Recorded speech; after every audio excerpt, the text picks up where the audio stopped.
Alright guys, so last time I said I would go ahead and show off the combination between the Legacy Dragonzord and the Legacy Megazord. So we're going to go ahead and do that. Now first and foremost, I'm going to go ahead and strip off the other bits here. We don't need weapons and such. And I'm going to do the Dragonzord battle mode first, because I want to end on Megadragonzord. So pull off all the Zords we don't need, technically speaking, so you know, you can go now. You can get out of here, T-Rex. We don't need you. You like to really stick in there. I think mine does that too.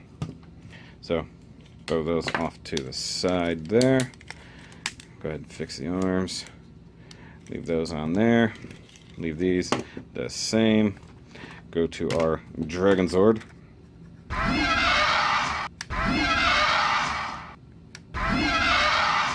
Hopefully I added the sounds. Okay, rip off the tail as usual. Which, if you guys haven't watched my Dragonzord review, go ahead and check that out. Hopefully it'll be appearing in the top right corner there. So we want to come down here and split him in two. And pull out the chest emblem. And we'll set it aside. Don't need it for the time being. Now, I forgot to mention this before on the Black and Gold edition, I think.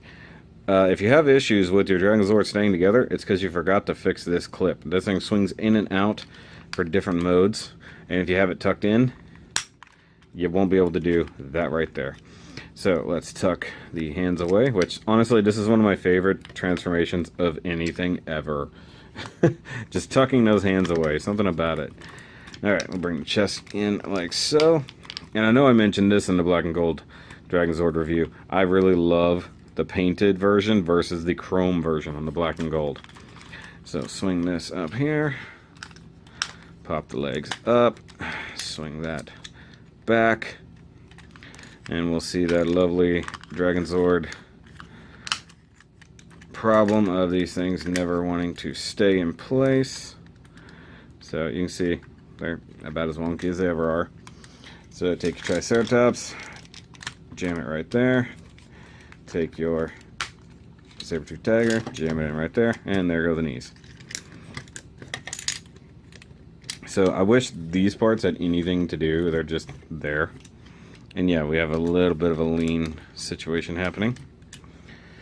Go ahead and take the the Mastodon, and wrap it around as you're supposed to. Why are you being difficult? There we go. Tap that in there. Tab that in there, and then always remember to go ahead and flip that down. It will help to connect like so. And there we have the Dragonzord. Oh, sorry, I almost forgot to do the face. Dragonzord battle mode. And looking really wonky because nothing is scaled properly. So what Bandai needs to do is make a Megazord that fits this properly, because the legs are the wrong size, the arms are the wrong size, and if you add in the dragon staff, because, well, you're going to want to do that, right?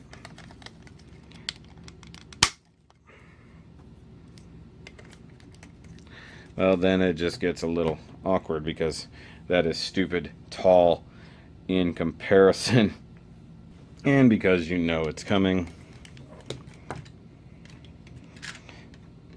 There's your Black and Gold comparison. And as usual, some of the aspects I really do love about this one, but I love more about this one. So I really wish, once again, this wasn't chrome, that it was this. I would love that. I'd absolutely love that. So, I mean, maybe it's worth buying like a secondhand Dragonzord and painting this part with some black and swapping it on here, because the chrome I think is just a little much on this guy. Now I get they did it probably to tie together with the chrome on the rest, but you know, it is what it is. And of course, and we've done the comparison before, but dragon staffs. Yeah. Now there's not really going to be any fixing the gold chrome on this thing, but I love the black and I love the gunmetal-y color right there. So let's set all this aside.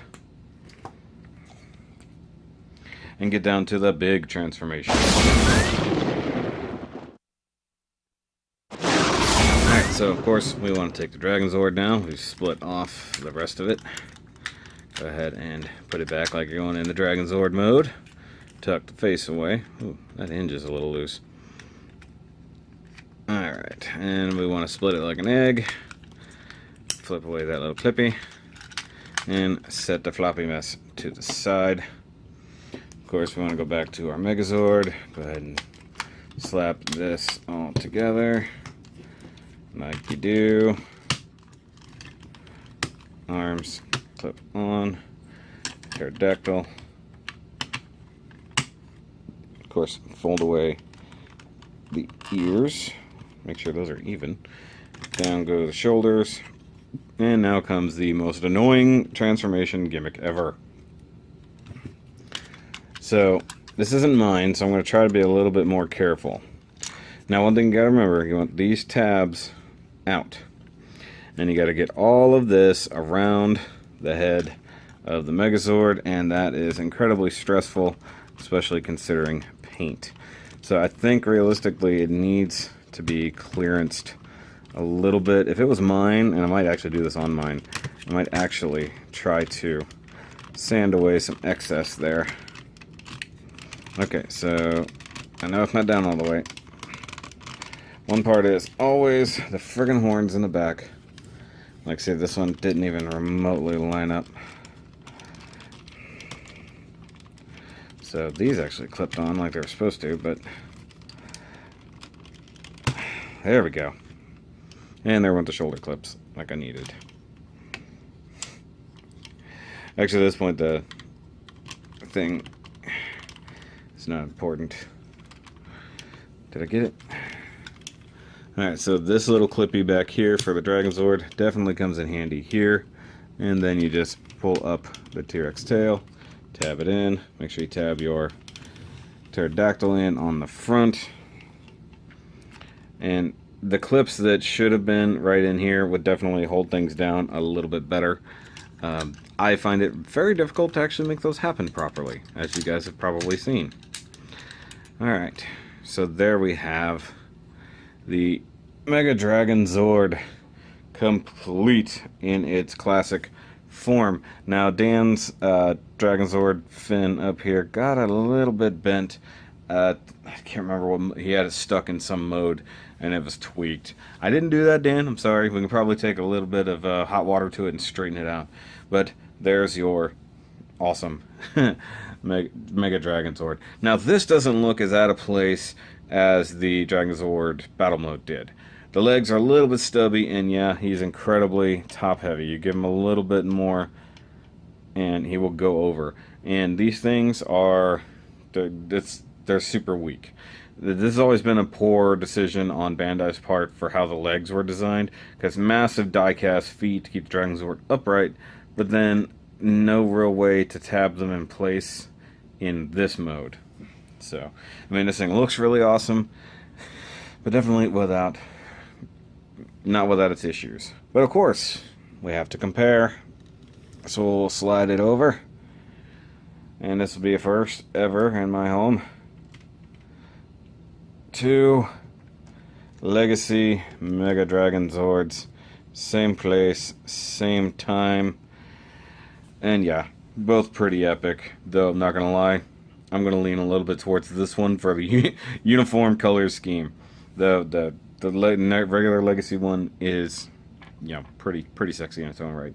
Now, there's a thing that you can do. There's these thingies right here, and they help stabilize the ridiculous amount of weight on this guy. So you slide it in here, and it just adds a little bit of stability to those knees. Now, if you know where those are from, then you potentially know what the next thing we're going to be reviewing is. And I'm going to keep it as that teaser, just like that. So for that, this is the final part of the Legacy Megazord review. I hope you guys have enjoyed this. I like the comparison, honestly, and cannot wait for a Solo Chogokin Dragonzord. Cannot come soon enough to kind of just put the Legacy line to shame. Oh, I guess realistically, if you want to throw the sword in there, you can. Not that he used it, but you can totally put it in there. But guys, if you somehow missed it, go back, check out the rest of the Legacy Megazord review. Go back, check out these reviews as well. Just watch the entire Power Rangers Legacy line playlist. But that's it, guys. Remember, as always, keep on nerding.